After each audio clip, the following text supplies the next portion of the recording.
Alrighty, and so continuing on, did you know in the 12th century AD, the Ashkenazim, a Khazar Jew, the impostors named Solomon ben Duji, claimed he was Elijah and that his son David Alroy was the Messiah?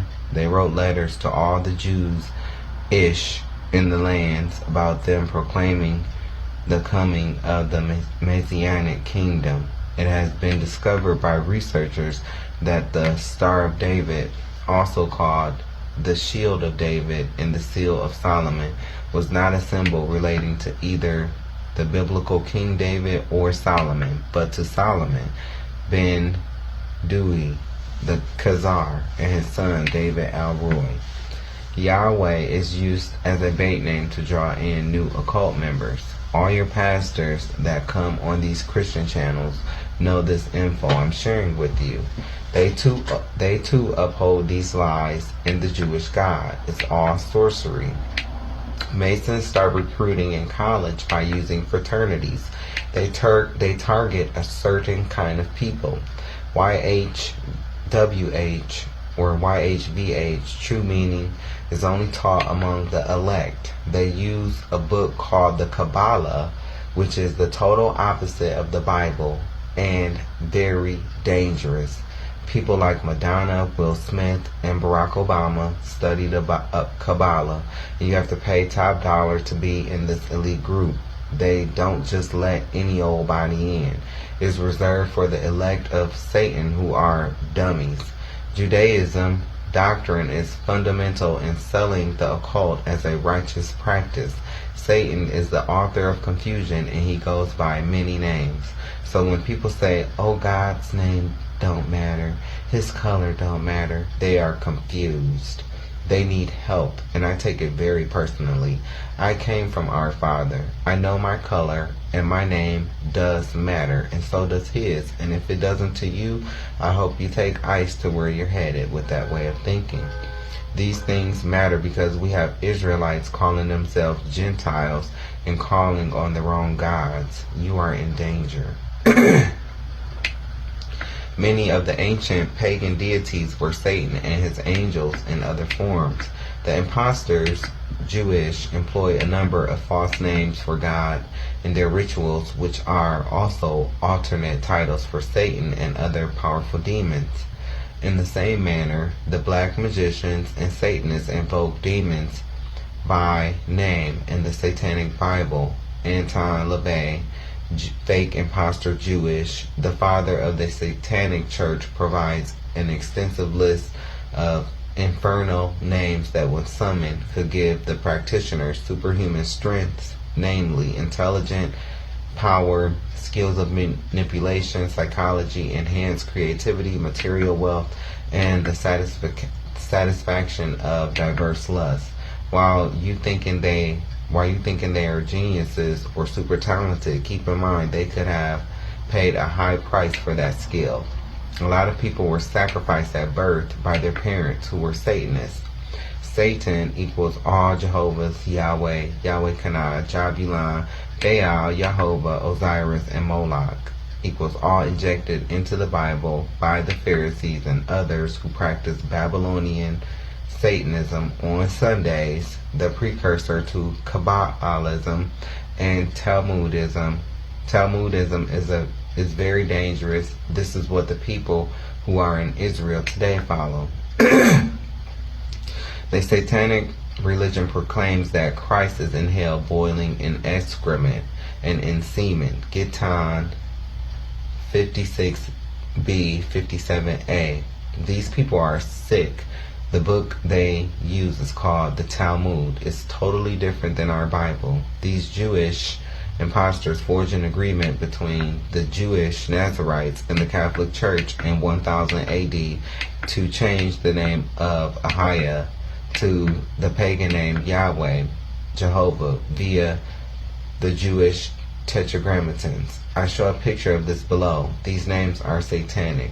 Harold Wallace Rosenthal, a Jewish Zionist, stated, "We are amazed by the Christian stupidity. Judaism is not only the teaching of the synagogue, parentheses, of Satan, but also the doctrine of every Christian church in America. Through our propaganda, the church has become our most avid supporter, parentheses, in receiving our teachings and propagating them as their own. This has given us a special place in society. They're believing the lie that we Jews are the chosen people and they are the Gentiles. He was killed shortly after he made that statement in a 1976 interview. Okay.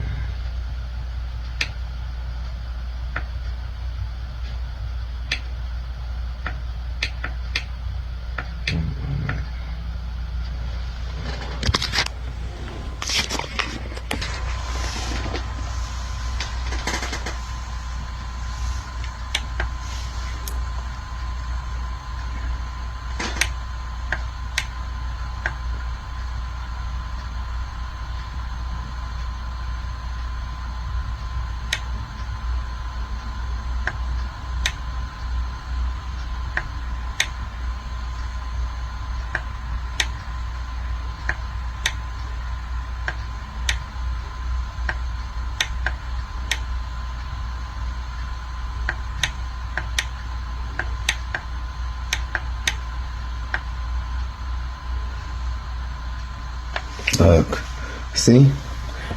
Jehovah, Jabulan. See? This is in Freemasonry, which is sorcery. All the elites know about this. It's you in the pews that don't know. Because you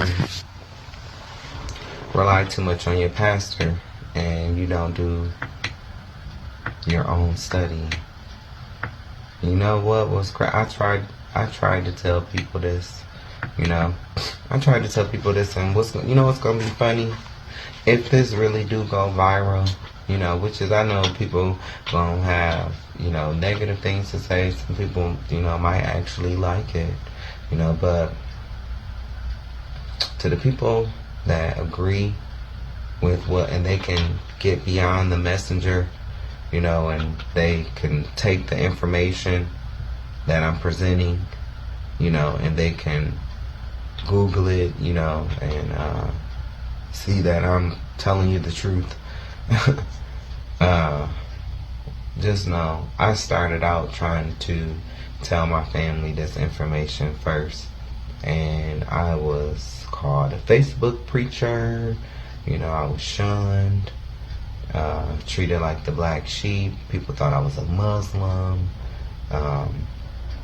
just everything, but, actually being received.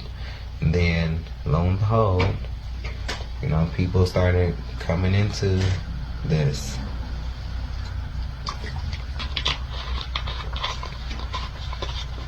Which is, I don't care. I'm just happy that people are in it. But I did try to tell my people. And it's so crazy that, most of everything that I said, like I told my dad one time that Obama was going to start a war. And he couldn't wait to throw it up in my face, and one time he did try to throw it up in my face. Oh man, this was during our many arguments. Oh man, you said Obama was gonna start a war. I'm like, well, he did. I'm like, you didn't hear what happened with Gaddafi? It's like, he started that, pretty much. And so, I'm like, we did have a war. No, it didn't make it to American soil because that wasn't a goal. They didn't want to hurt us. They was just trying to do their own thing. But see, this country has always been a bully for the imposter Jewish people. So they went through a series of countries, different cultures, different people, to get their resources and to get their gold, and and so It was all in a quest for this one world order that they're trying to bring about. And so, I mean, it's just, but he, of course, he couldn't see that because all he was too busy was on trying to focus on proving me wrong, Oh, man, it used to be so funny, man. And it's like, looking back, man, I was like, man, I was so ahead of my time, like these people truly wasn't, ready. But, oh well, it is what it is. I could care less, because when I know something to be true, can't nobody tell me different, especially if you can't provide factual information and all you got is your opinion on stuff. Then you want to proceed into trying to tear me down, trying to use reverse psychology, or deflect from the topic at hand. You want to, start getting into my personal life or other things that's not what the topic is about. And so a lot of people do that with me, because they can't stand toe to toe. And they can't go back and forth. And I'm no longer in that energy where I am doing that, because obviously the work is done. And my energy is, I said what I said. It ain't no need to debate. What is there to debate about? There's nothing to debate. Do I know everything? No, I don't know everything. I don't know when Christ is coming back. Nobody knows that. But I don't think I'm Jesus. I don't think I'm Jesus. I might look like a Jesus, but I ain't Jesus. But yeah, man, it's crazy, how people are. And I'm saying, like, if this go viral, then that's when, you're going to see people trying to, oh, yeah, good. No, don't do that. Don't do that. That's my name. Don't do that. Don't do that. Don't do that. Keep your same energy. Tell these people how you call me crazy. Tell these people how you didn't support me. Tell these people how you didn't believe in me. Don't be coming to jump on the bandwagon. And most importantly, don't ask me for nothing. Don't ask me for nothing. 501c3 is a major scheme of theirs as well. They laugh at us because not only did they give us false info and we believed it, but they also told us what they did and what they're going to do next. And many Christians still live in darkness. It's time to start thinking in the supernatural. Wake the heaven in you up. In a more worldly terms, wake the hell up. You have been deceived. There is a very big difference between Hebrew Israelites, Gentiles, Jews, and heathens. And I will explain them all throughout the book.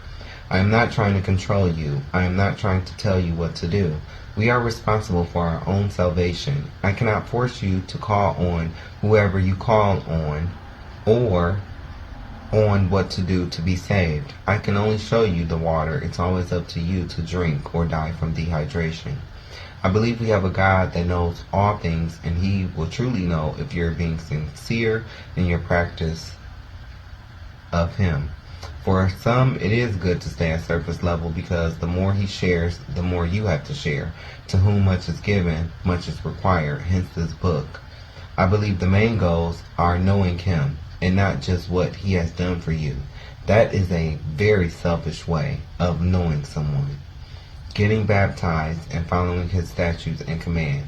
He tells you if you love Him, then you will do the will of His Father. Matthew 12, verse 50, and John 14, verse 15 through 24. To some people, I might come off as rude, arrogant, but what a lot of people don't realize is that the men that teach the Gospels are to share the truth.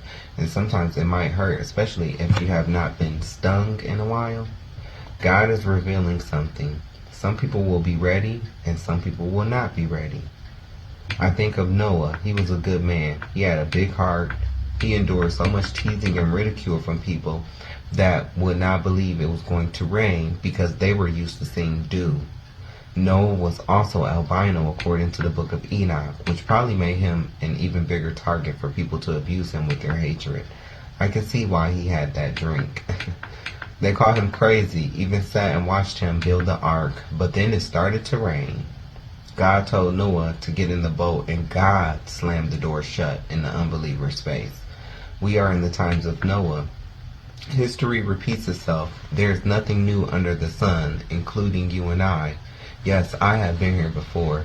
This is where deja vu comes in. If we set aside our will, God will exceedingly and abundantly use us to do His will. Let you decrease so He can increase in you, so you can do His will. He wants you to know Him in more ways other than Him doing for you. He wants you to know His Son. He wants you to know your history and how He brought us out of darkness into His marvelous light. He wants to give you salvation. He can use you. He has no respecter of person. Come to Him with your burdens. He loves you. Then I showed a picture that I showed you earlier, the Jehovah, and then the Jabulan. Okay, this is what it said under the picture. All these names I have mentioned earlier, relate back to these names in the picture. It is the name of Satan. Each syllable, this is a quote, each syllable of the ineffable name represents one person of this Trinity. Jah equals Yahweh or Yahweh, the God of the Jewish. Bull equals Baal, the ancient Canaanite fertility god associated with licentious rites of imitative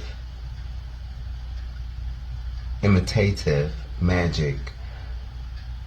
On equals Osiris, the ancient Egyptian god of the underworld.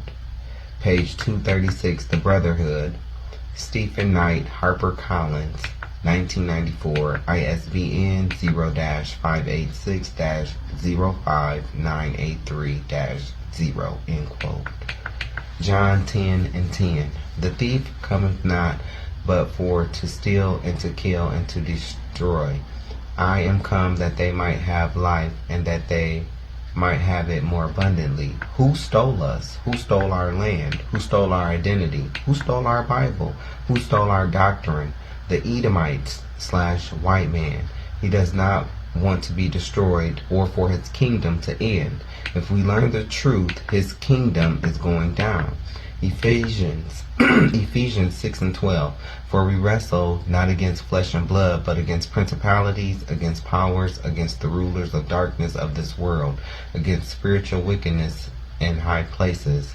Who is ruling the earth as a whole right now? The so-called Caucasians, the Edomites, lying white / red man, the imposter Jewish. We are fighting his dissemination of the wrong name, Jesus, to Yeshua when there are no U's in Hebrew, Yeshua when there are no E's in Hebrew, Jehovah / Jesus when there are no J's in Hebrew, and much more madness. Malachi 1:14. But cursed be the deceiver which hath in his flock a male, and voweth and sacrifices unto the Lord a corrupt thing. For I am a great king, saith the Lord of hosts, and my name is dreadful among the heathen. The deceiver is the Edomites, who have a flock in which all flocks have males and females, denoting that they are humans. They vow and sacrifice, which is praying to their master, false idol, a corrupt thing, which is promoting, using, and teaching a false name, because his name is highly feared and dreaded to the heathens, especially the wicked white man. Now wicked Hebrew Israelites have latched on to their slave masters who would never teach the true name and listen to their Yiddish Hebrew as if another race could speak our language better than we could. So we have to go to the Hebrew to understand the truth.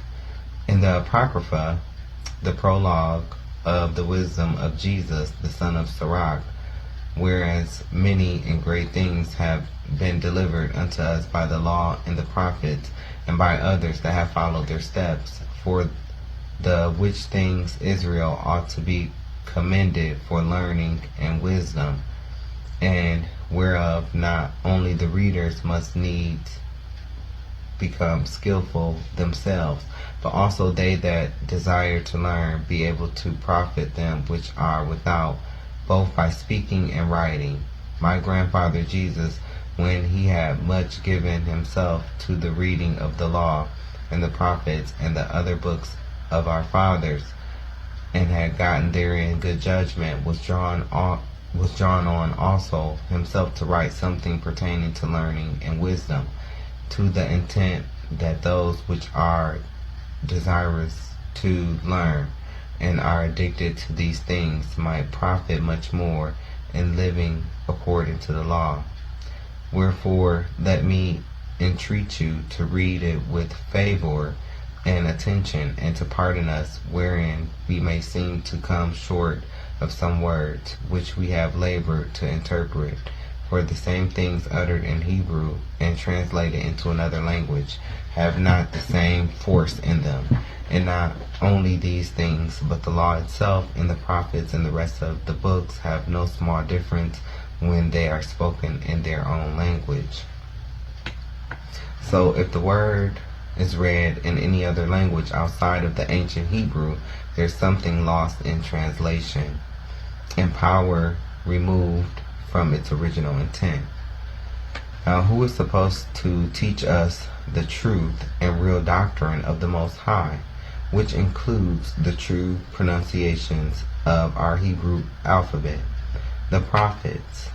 Amos 3:7. Surely the Lord God will do nothing, but he revealeth his secret unto his servants, the prophets.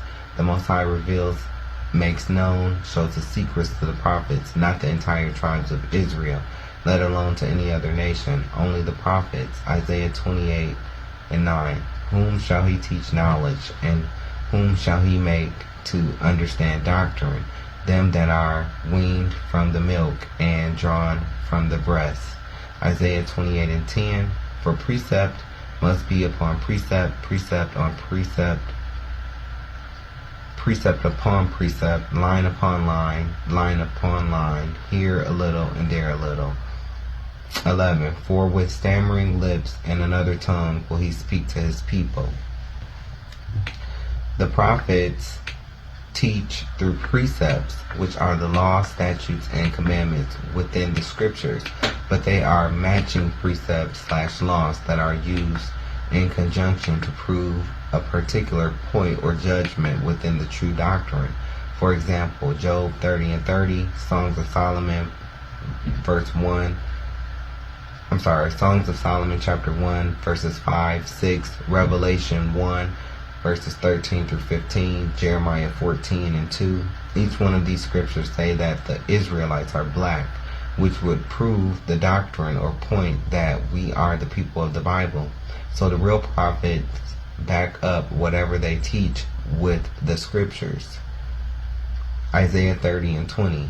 And though the Lord give you the bread of adversity, the water of affliction, yet shall not thy teachers be removed into a corner any more, but thine eyes shall see thy teachers. Isaiah 30 verse 21. And thine ears shall hear a word behind thee, saying, This is the way, walk ye in it, when ye turn to the right hand, and when ye turn to the left. The prophets are now accessible and seen and giving the truth, backed up through the scriptures, research, and the Spirit of the Most High. Hosea 12:10. I have also spoken by the prophets, and I have multiplied visions and used similitudes by the ministry of the prophets. The Most High speaks through the prophets, so we are the voice of Ahiah and Yeshaya.